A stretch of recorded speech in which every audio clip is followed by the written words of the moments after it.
Well, howdy guys and gals. Welcome back. Today we're in Scoops, our 73 Swinger, and we're fixing to take it for a little bit of a test drive to get things warmed up because we need to do a carburetor adjustment. So I'm going to take you through the process of how to adjust a carburetor on a high-performance small block engine. Let's watch the show intro. I'll see you in 30 seconds. I'm Mike, and this is my car's shop.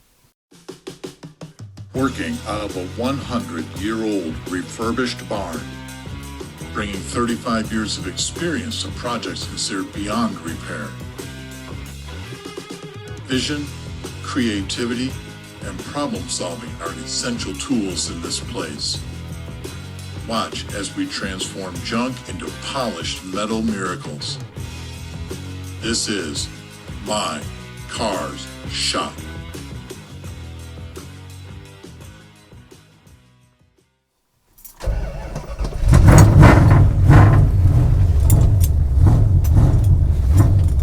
Vroom vroom! Here we go. Alright, so the first thing we need to do to adjust the carburetor properly is get the car warmed up. So I thought we would just take a little cruise and do that.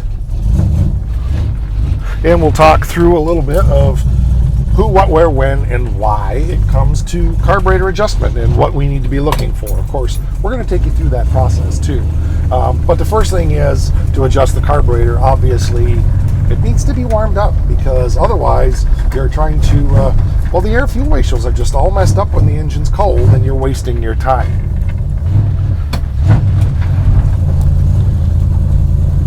So that's the first thing.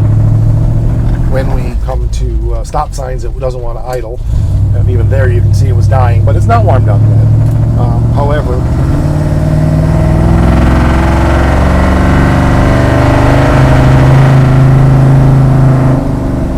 I would like my wife to be able to drive this car some, and she's not going to put up with having to throw it in neutral or having to 2-foot it every time she comes to an intersection. She just won't. So I considered putting like a Holly Sniper on it, but I don't think we need to spend that kind of money, although they're not terribly expensive. But with a bigger cam like this and so forth, your vacuum signal on the bottom end is pretty weak, and so we need to really fine-tune this, and I haven't checked the timing on this in a long time, so we need to do that as well. So like I said, we're going to take you through the process just of once it's warmed up, checking the timing, setting the carburetor, and what to be looking for so that maybe you'll get some tips and tricks to help you set your carburetors moving forward. There's some misconceptions about carburetor adjustment that I want to tackle and just give you some general understanding of how you can actually make things worse without realizing it by misadjusting the carburetor. The way it stands right now, the idle is way too high. I'm in neutral at this stop sign. When you drop it in gear, it dies. So something's way out of whack.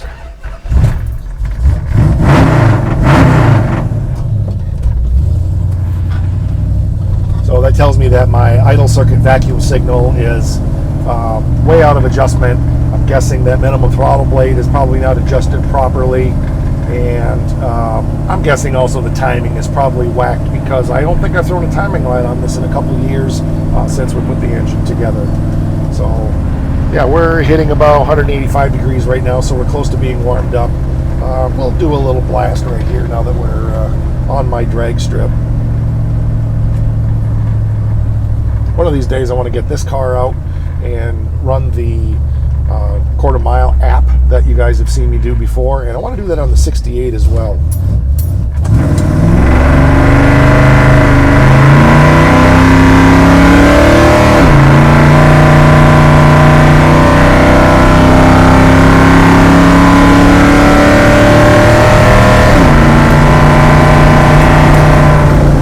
Whew. Throttle stuck. It's not happened before. I know exactly what that was too. I'm going to explain that to you. Whew, that was a thrill for a second.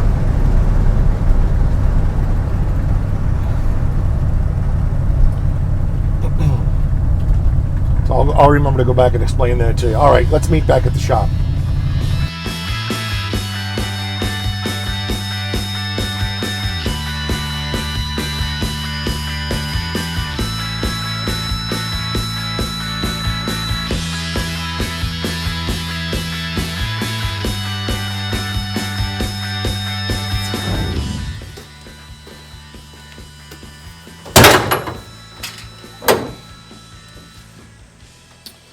So there are several tools that we're going to need to be able to accomplish the job here. Nothing complicated, nothing fancy, but we need a timing light, we need a vacuum gauge, and we need a screwdriver. So the first thing we'll do is start by taking the air cleaner off and just making sure that the choke assembly is perfectly straight up, which it is. Now this has a manual choke on it. Eventually I'm going to probably either go ahead and hook this manual choke up here, or I am going to, the cable is in there, so that's probably what I'll do.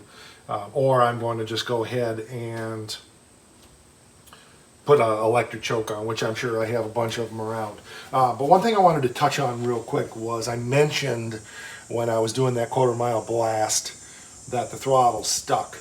And that's quite a thrill if you haven't experienced that. The first time I actually experienced it was in my buddy's 70 Chevelle. He had a 70 Chevelle 454 671 blower, a pair of 650 Holley double pumpers on top with a 200 shot of nitrous. And we were working together. He was asking my opinion and he wanted me to experience what it was. I take it back. Sorry, it wasn't double pumpers at that point. It was a pair of 600 Holleys, and it's actually the carburetors that are on the 68 GTS over there. So my bad. Anyway, so it was, you'd be into the kitchen on the thing pulling gears, and then in third gear you'd let off, and for about 2 seconds the throttle would just stay wide open and then let off. And it took us a little while to figure it out. But what it was, and I'm sharing this with you so that you're aware, the vacuum secondary diaphragm, the gasket where it goes on to the carburetor was shrunk, and so it was acting like a bleed-off valve. So when you let out, the secondaries had been open, and when you would let out, the secondaries would continue to stay open even though they weren't supposed to for a couple seconds till that vacuum bled off, and then, and I'm telling you what, it's a thrill, even in this car, which is 300 horse or whatever it is. But when you're in a 700, 800, 900, 1,000 horsepower supercharged big block, I don't remember what the horse was, but the car ran in the 9 seconds, and it was a 5,000 pound car, so you can tell the amount of horsepower it had. When you're in a car like that and that gas pedal doesn't let up, it gets your attention. But even this had my attention there, so I already know what it is. It's a thing about Holley carburetors, is that little cork gasket between the vacuum secondary and the carburetor itself will start to shrink and doesn't bleed the vacuum off like it's supposed to. So we're going to have to address that, but we're not going to address that today. I only have a little bit of time to be out here. The main thing right now we want to do is go ahead and check the timing, set the overall timing to probably 28 or 30 degrees, and then start work on adjusting the carburetor to get the mixture screws and the idle screws and so forth all set properly the way it's supposed to be done.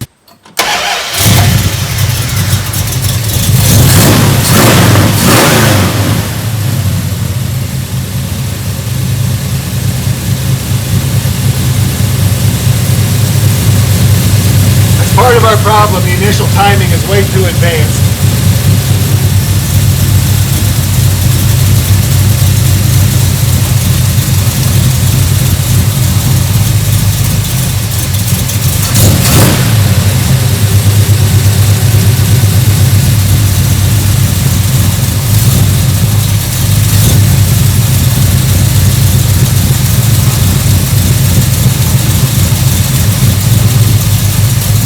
So I'm not really looking to set timing at base. I want to do overall, full advance, and I'm going to set that around 28 or 30.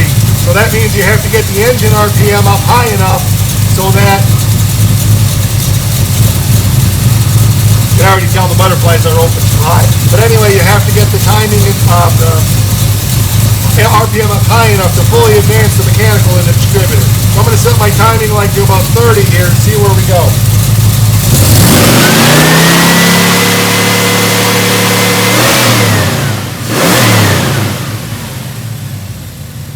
That's 30 full advance.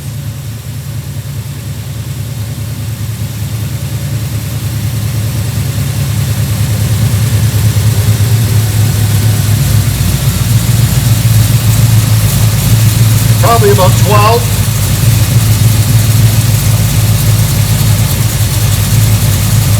And we're only about 6 or 8.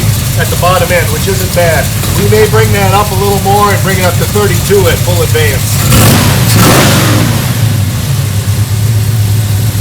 I am hearing a tick.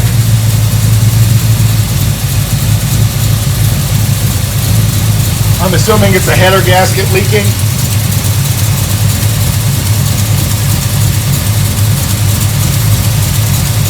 What it sounds like. It almost sounds like I got a spark plug wire arcing, but I don't think so. I think it's a header gasket leaking.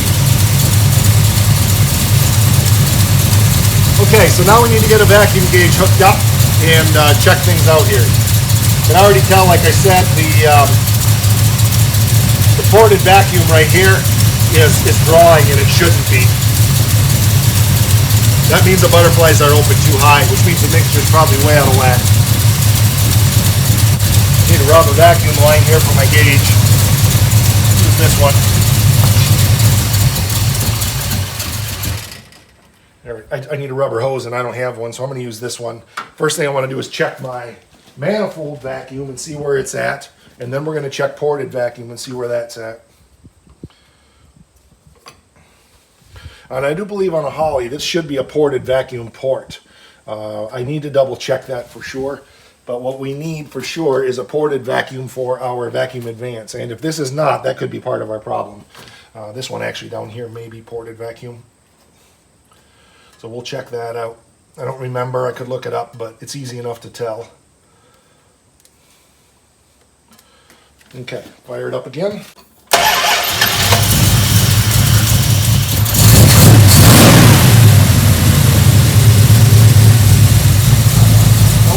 Also ported vacuum. That's a problem then. So I think I'll try to explain what's going on here. This is ported vacuum. I just looked it up. This down here is manifold vacuum. So because I am drawing vacuum here right now, that means that the throttle blades are open too far to keep this thing idling. So we either have a timing issue or we have a mixture issue. My guess is it's a mixture issue.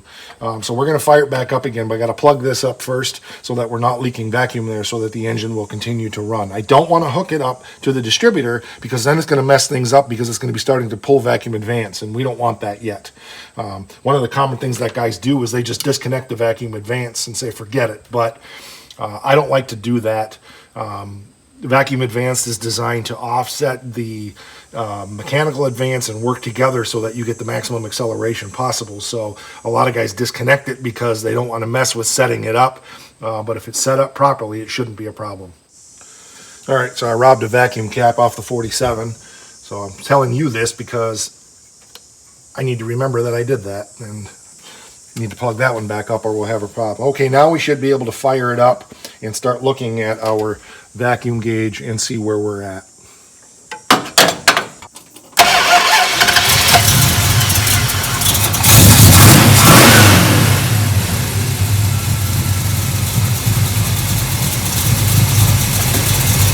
You can see how low our vacuum is. It's down around 5, and it should be closer to 10 to 12.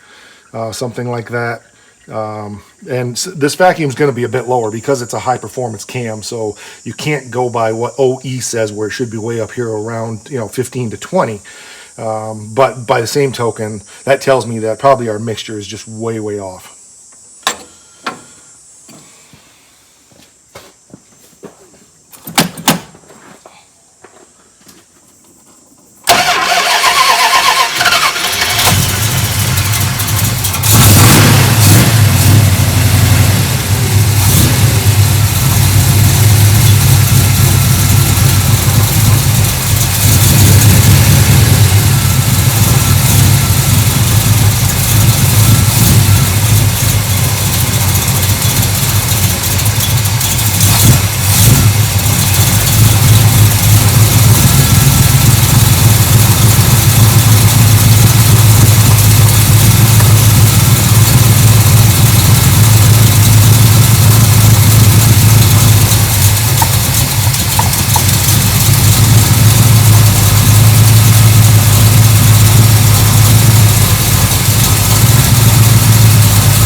make sure that the needle valves are even.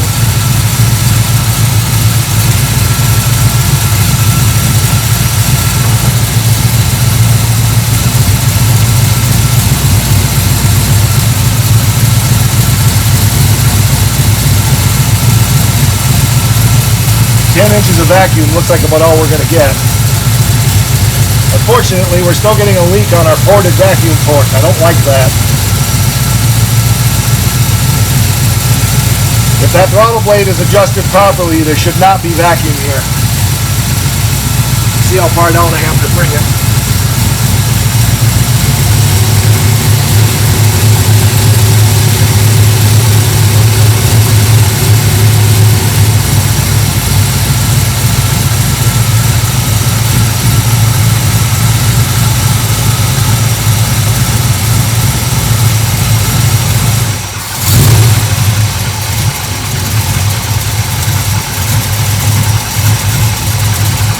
So I'm going to bring that up.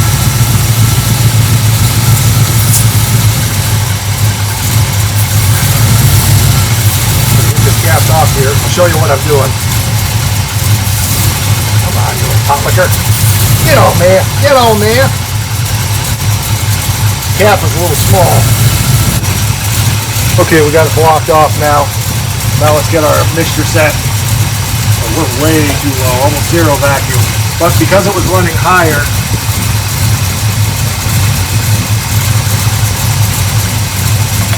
well, I guess I can't very well adjust that. I'm gonna have to do it by ear first. I don't have it hooked up to the right port.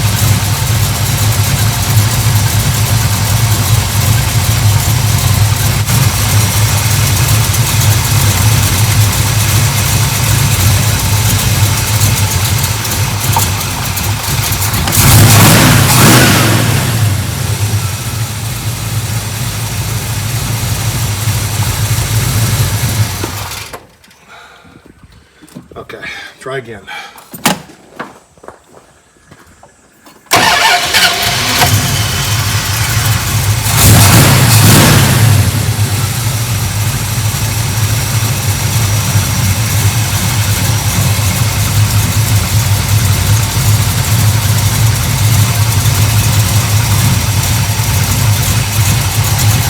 We can bring the idle screw up. So do we just start getting vacuum? Okay, so we're right where we need to be.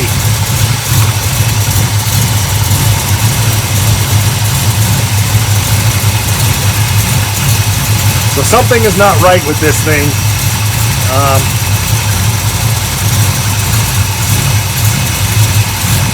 That carburetor is pretty much set where it should be, but we're definitely idling too low.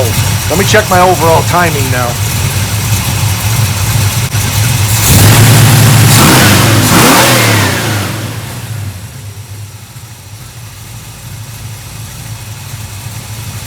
Okay, we're back up to 24 initial timing. That's just way too much.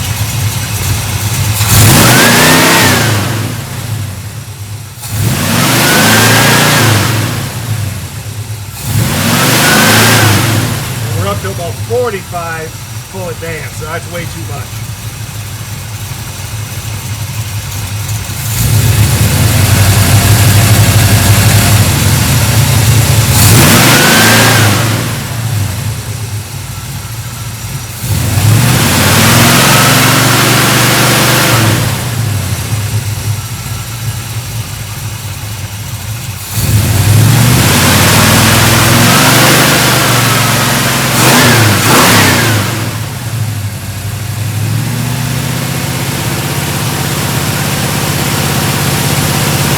Well, 34 there. It's not getting enough. Let me move this off the ported vacuum, move it back over to our manifold vacuum here.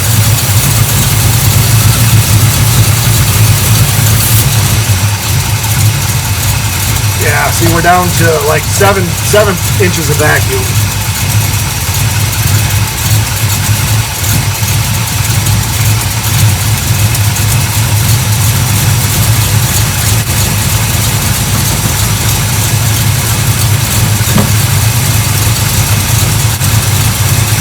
gotta ponder this a little bit.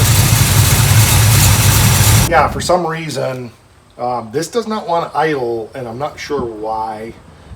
There might be something with this carburetor that's not right. That's my guess, because in order to make it run decent, I have to open the lower throttle blade a little bit too much, and so it's starting to draw on ported vacuum. I know some of that is going to be the cam.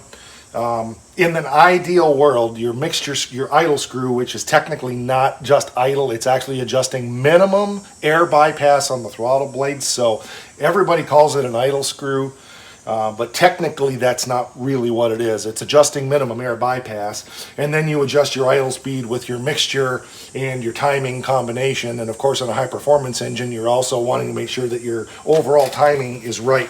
So it's not just enough to say that you set your timing, or you set your idle speed, or you set your mixture. The three of those things work together to get the idle where it needs to be. And something's just not exactly right, because in order to get the vacuum signal where it needs to be so that this engine will run, the throttle blades have to be open enough that we're starting to draw off of ported vacuum. And that shouldn't be, because the ported vacuum is above the throttle blade, and so the throttle blade has to start to open for that to get vacuum, and that means that there's too much air bypass on the throttle blades. And like I said, some of that's going to be affected by the cam. It's a 284, 450 lift, 108 lobe center, or 110 lobe center cam. So I know that really mucks with the vacuum signal. I think I've got it at a balance point now. The other thing that I discovered was when I hooked this manifold vacuum line back up to the air conditioner / heater box, I got a feeling we may have a leak in the dash somewhere, because when I cap this off 100%, it's idle's nice and smooth. When I hook it up to the dash where it belongs, the idle's actually a little bit higher. But at the end of the day, the goal, remember, is that we come to a stop sign and it doesn't die. So let's take it for a test drive and see what happens. I can already tell you it's vastly improved. It's not trying to die as much when I put it in gear. Also trying not to hit my wife's Mini Cooper. And the throttle is not nearly as hesitant when I'm stepping on it, so that's an improvement. Let's find out here. Like right now, when we come to this end of the driveway, it would be wanting to die. And so far, so good.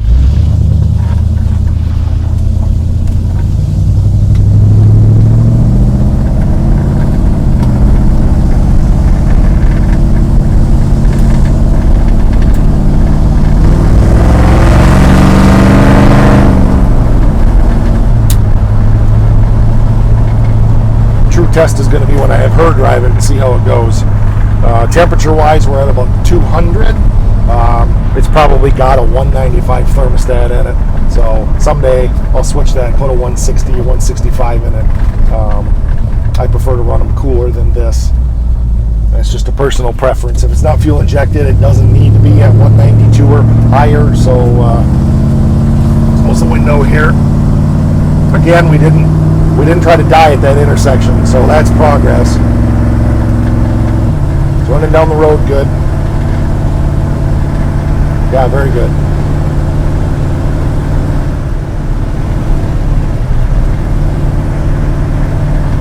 Really need to get the air conditioner hooked up on this car. Whew, it's hot in here.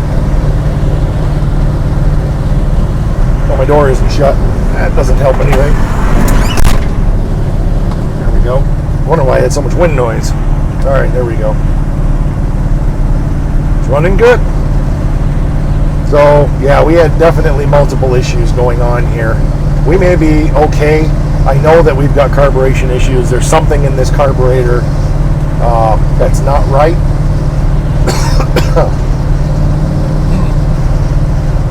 And actually, I didn't think about it. It could be just simply that there's carbon on the throttle blades, and that's screwing up the minimum air bypass. So it wouldn't hurt us to run a set of, or a can of carbon cleaner through the carb, not carb clean, but carbon cleaner, like Chrysler offers used to at least offer a product called combustion chamber conditioner that eats out carbon, cleans off the back of the throttle blades and so forth. And that kind of makes sense, because with as much as this thing backslugs the intake, because of the cam. I think we're good.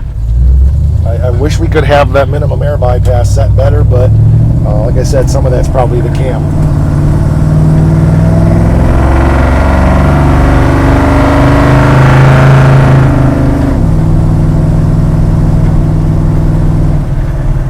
All right, we're going to run it through its gears again and see what happens.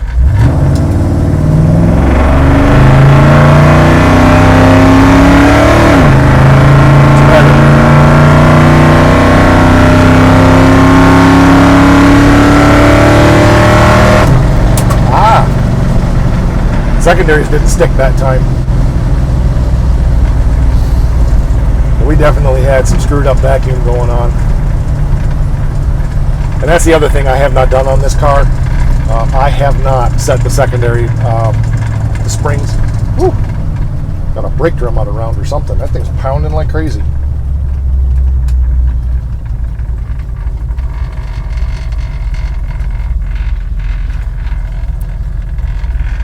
It's idling. It's not hesitating when you take off.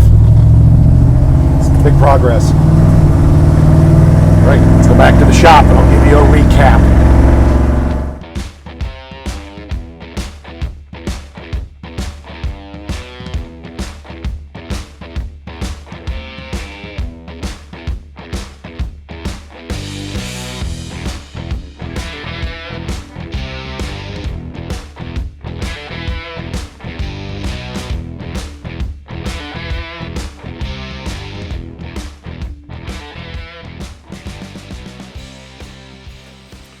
Well, that's definitely a good job done. It's not perfect, but I think the trade-off with the camshaft that it has and so forth, it's probably as good as it's going to get right now. Remember, this does not have any advanced curve in the distributor at all. It's just a stock distributor. The coil is a little suspect, so that could be affecting things as well. I think we have a little bit of a leak somewhere in the heater box system under the dash because of what I saw when I hooked that vacuum line back up. So we got a combination of things, and I really do wonder if the throttle blades are just a bit dirty. So when I get time, I'm going to pick up some carbon clean stuff, see if we can just run that through there. Maybe we'll pick up a can of that Berryman stuff that Derek's always using and see if that helps. Just something to run through this and clean everything out real good and see where it's at. But it's not dying anymore when it comes to an intersection. It doesn't try to die. Our vacuum signal is a bit low, but again, this is a big cam, so you've got to expect that, and that alone can really be affecting things. The other element in this particular situation is it's a pretty good sized cam. I don't have anything other than a stock torque converter in it. So in order for this cam to really idle properly, there's a little bit too much pushback from the converter. It's not loose enough. So if I had, let's say, a 2200 stall or a 2500 stall or even a 3000 stall, we would find that our idle issue at intersections would probably be significantly less. So that's the combination of things. The camshaft, a little bit of a vacuum leak, a carburetor that's probably not 100%, and the torque converter are all contributing to why it's fighting a little bit at an intersection and was wanting to die. I think we've optimized things the best we can, but again, I want to reiterate that you just don't go and set the idle screw on a carburetor without looking at the timing and the mixture screws. Otherwise, you can get things way out of whack and cause yourself issues like I was having, where things, it had an off idle stumble, just a lot of other issues, and then of course at an intersection it was trying to die. I think we've eliminated about 80-85% of those issues now. Well, I hope you've learned something. I always try to share something that's a little bit educational, something you can take and apply to your own vehicle, but get yourself a timing light, get yourself a vacuum gauge, and work together with those to get things set properly so that your engine can operate at maximum efficiency as it's designed to do. That's going to do it for this episode. If you learned something from this and you liked it, please hit the like button on the video. And there's a ton more tech tips and things. Me sharing from my experience as an automotive fuel system and engineer, me sharing what I've learned over 40 years of working on cars, hot rods, things like that. So hit the subscribe button on the channel, hit that bell so you receive those notifications. We put out videos 3 times a week. This is our 201st episode, believe it or not. So we've got a lot of content here on the channel that you can learn from. Please subscribe, hit the bell. We're on Facebook and Instagram /MyCarShop. And the most important thing around here, everybody that's been here for a while knows, raw.